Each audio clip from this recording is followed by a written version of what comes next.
சில பேருக்கு என்ன வரம் இருக்கு தெரியுமா? கோடி கோடியா சம்பாதிச்சு கொடுக்கிற வரம்.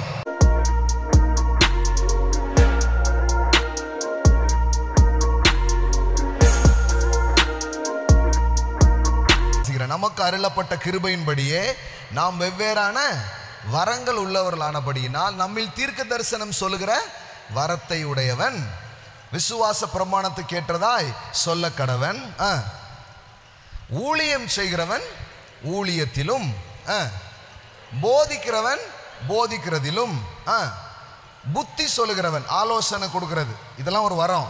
எல்லாம் சொல்லுங்க. புத்தி சொல்லுகிறவன் புத்தி சொல்லுகிறதிலும், பகிர்ந்து கொடுக்கிறவன். அப்படின்னா என்ன அர்த்தம்? சில பேருக்கு என்ன வரம் இருக்கு தெரியுமா?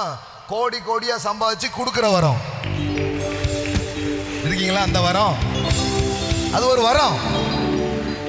போதிப்பது ஒரு வரம், ஆலோசனை சொல்றது ஒரு வரம், தீர்க்க தரிசனம் சொல்றது ஒரு வரம். அது மாதிரி சில பேருக்கு என்ன வரம் இருக்குது? செக் எழுதி கோடி கோடியா கொடுப்பது அவர்களுக்கு தேவன் தந்திருக்கிற வரம். இது வரவங்க எல்லாருமே கொடுப்போம். இப்போ எல்லாருமே என்ன பண்ணுவோம்? 10ல் 1 இப்போ கொடுப்போம், இன்னும் கொஞ்சம் கொடுப்போம். ஆனால் சிலருக்கு ஒரு தெரியுமா? கொடுப்பது தான் சார் என் வாழ்க்கையே, என் ஊழியமே அதுதான். அடுத்தது முதலாளியானவன். சிலரை கடவுள் முதலாளி ஆக்குறாராம், அது ஒரு வரம். ஆமென் ஆமென். எங்க முதலாளி என்னங்க இருக்கீங்களா? பக்கத்தில் பார்த்து சொல்லுங்க. முதலாளி, ஓனர்ஸ்.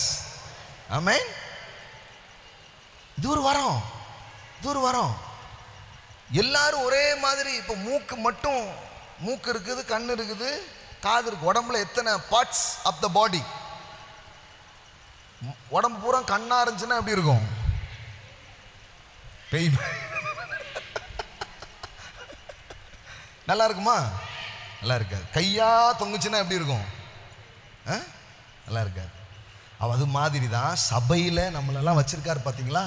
இங்கே யாரும் தாழ்ந்தவங்களும் இல்லை உயர்ந்தவங்களும் இல்லை, ஆனால் வெவ்வேறான வரம். அவன் வேலையை செய்யறதுக்கு தான் கடவுளுங்க கொண்டு வந்திருக்கு.